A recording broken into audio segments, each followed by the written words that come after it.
শুনেন একটা কথা বলি, দুনিয়াতে মানুষ অনেক রকমের কষ্ট পায়। কেউ পায় বাপ মার কষ্ট, কেউ পায় ব্যর্থতার কষ্ট, কেউ পায় ভালোবাসার কষ্ট।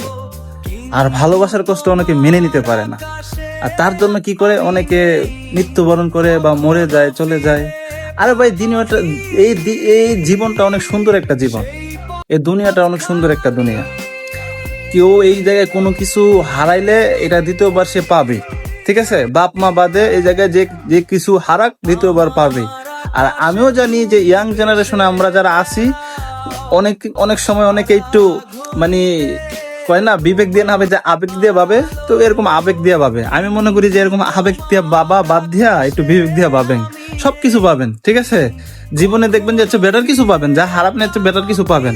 তার জন্য বলি যে পিছনে পড়ে না থাকে, সামনে আগান। দুনিয়া সবসময় আপডেট হচ্ছে, আপনিও আপডেট হন। হ্যাঁ, এটা মজার কিছু নাই। হইতে পারে যে আপনি এখন আবেগে পড়ে আছেন, তো আমার কথাটা একটু ফানি ফানি টাইপ লাগবে।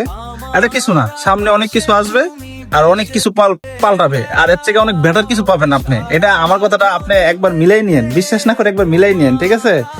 জীবনে আরো বেটার কিছু আছে, হয়তো আপনি মানে ফিল করবেন যে আমার ওইটাই বেটার ছিল, আর ওইটা কোনো বেটার ছিল না, ঠিক আছে?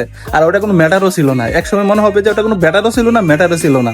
তো লেটস স্টার্ট। আপনার জীবনে ভালো কিছু আসবে, ঠিক আছে? এখন থেকেই পাল্টাই ফেলে নিজেকে, ওই ব্যর্থতার পিছনে পড়ে না থেকে সামনে আগানোর চেষ্টা করেন, ঠিক আছে? আল্লাহ হাফেজ।